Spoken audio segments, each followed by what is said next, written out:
听说越南已经开始规定他们小孩要学汉文，秦始皇就已经收入中国版图，他的文化背景跟中国是完全一致的。他说孔子的墓在我们越南呢，我在想说韩国人这样抢中国的伟人就算了，怎么越南也跟我们讲这一套？他认为全世界最伟大的人就是孔子，他把孔子当越南人了，所以他深受中华文化的洗礼。你知道在越南三大宗教，儒教、佛教、天主教，所以我们中国人叫儒家，对，在越南就直接改成儒教。儒教它是宗教。越南北部跟中国关系是剪不断的，兄弟加同志啊，都是共产党国家。我走到河内的时候，这不都是中国人？河内的越南人血统太接近，到老巷子里面很多房子都是中文，所以现在越南人看不懂，被法国人给废了。那他们的史书都是汉文写的。你汉文不会，你学什么历史嘛？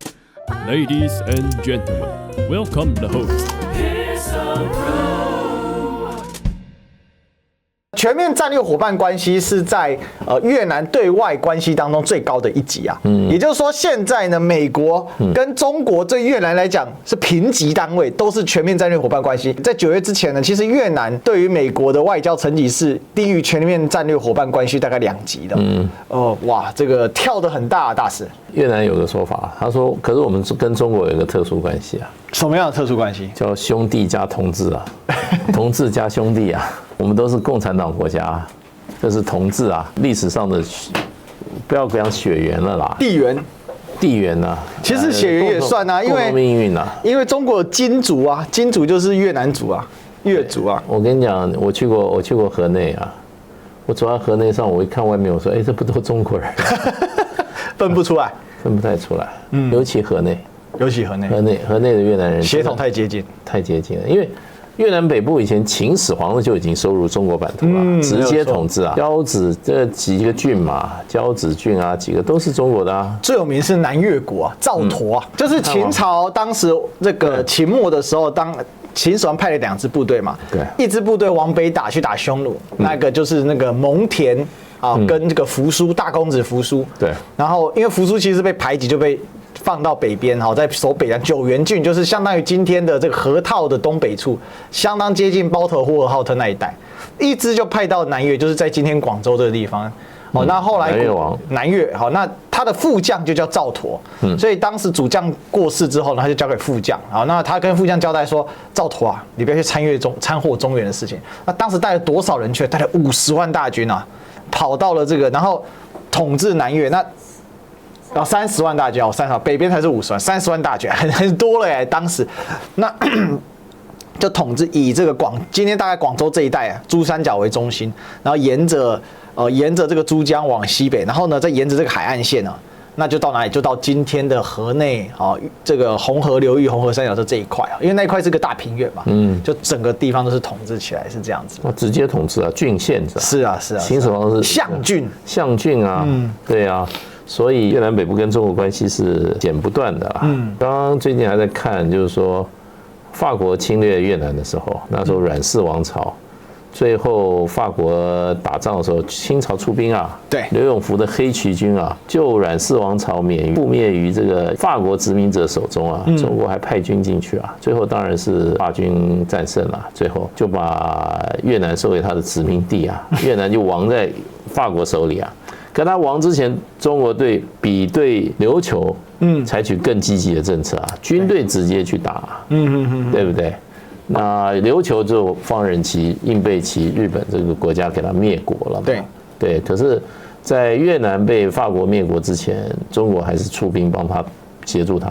越南就是说，在东南亚这么多国家里面最像中国人的就是越南人，比较勤奋。对，越南人真的蛮勤奋的。也不是，就是说他的文化背景是跟中国是完全一致的。辽国、柬埔寨、泰国，它不是儒家文化。你知道在越南3大宗教，第一大有一个教是什么？你知道？儒教吗？对，叫儒教。第2个教是佛教，第3个天主教。天主教当然法国人带来的。我跟你讲，我以前跟越南的外交官吧一起打高尔夫球还是怎么样？他跟我讲说，他说孔子的墓在我们越南的啊。我在想说，韩国人这样抢中国的伟人就算了，怎么越南也跟我们讲这一套？他还深信不疑，孔子就死在越南，墓就在越南。哇，他没有说生在越南，可是他说孔子的墓在越南。啊，不要孔子不要哪一天周游列国，周游到越南去了，最后在那边，他是信誓旦旦跟我讲，然后呢，他跟我讲一句话，我也吓一跳，他认为全世界最伟大的人就是孔子。哦，对，这是越南一个人跟我讲，他把孔子当越南人了，所以我们中国人叫儒家，对，在越南就直接改成儒教，他是宗教。所以他深受中华文化的洗礼。以前这个为什么这个越南很奇怪这一块哈？其实中国人下南洋都走这一块，这个历年来都是中国人走的路线。所以你看，它就是这个文化就是在这条，因为它这里是有一个等于说是一个山岭啊，对，把它隔开了这样子。对啊，所以你看这一沿路就是汉字文化一直走到这里啊。中国文化就跟汉字是有关的。汉字文化呢，我到河内去参观那个孔庙，对，也就是它的国子监，北京的国子监也就是孔庙。那它会有怎么样？这些首都的这种孔庙都有一个功能嘛，历代的进士名单通通用石刻在那边。哇！你今天去北京，我最喜欢，我那时候去北京，我一看，我本来到雍和宫，因为礼拜一雍和宫有关门，然后我就走到巷子一看，哇，孔庙，清代的孔庙在北京孔庙，一进去看，哇，有那种大石碑，还有很多碑哈。上面去看，没错，就是中国历代进士名单。哇，所以名字都刻了，光宗耀祖，这就是这样子，这就是光宗耀祖啊。那个时候2005呢，我到孔庙一看，我这心里不太舒服啊。为什么？他搞一个卖欧米亚给的一个摊位，给我放到孔子大殿里面去了，大成殿里面去了。桃园的吗？还是高雄的？没有啊，就是北京的孔庙。哦，北京的哦。对啊，北京孔庙啊。因为桃园之前就发生过这事嘛。对啊，你卖欧米亚给，你为什么要在孔子那个大殿里面？你看我们台湾的这个我们台北市孔庙，那是圣地啊，对，很干净。谁能够进去啊？就你在那边给我卖欧米亚给，然后我就看那个匾，皇帝都赐匾。最后一个匾在谁赐的？谁赐的？黎元洪，大总统黎元洪。对，最后一个中华民国的最后一个中国的统治者，最高的统治者，赐给搬到孔庙的匾是黎元洪颁的。哇，很有趣吧？很有趣。中国的文脉就此断矣，断在黎元洪之后。哇，然后我在这是在河内的。没有，这是在北京，这在北京的哦，在北京。河内的另外一个 story， 待会再讲。OK， 好。那北京呢，我就到外面来，我看看啊，就他们外面也有卖，有一些东西好像跟儒家有一点关系啊，有一些书啊。那2005年啊，那我就问那个卖东西，我说：“你这有没有卖《论语》啊？”我说：“《论语》，一副看我问一个很奇怪的问题。我现在在想。啊，这孔庙你不卖《论语》啊？孔庙不卖《论语》，要卖什么？你卖什么？你卖《道德经》啊你？结果呢，就那个老兄啊，还去问了一下，说：“哦，我这儿没有，那边哈有卖英文的《论语》。”我想说啊，你在中国卖英文《论语》，中文版《论语》不见了，你是干嘛？指准外国人看《论语》，中国人不能看《论语》啊？这讲我在北京孔庙的故事啊，就。另外就讲到我在越南孔庙的故事，修的也是巍峨很大，是在河内的吗？在河内 ，OK， 也是有把越南历年的进士名单全部刻在那个碑上，每一年都有，也是都是汉字，越南自己的科举。对，可是我看了他的楹联啊，还有他一些东西啊，我觉得越南人的中文程度真的不行，不行。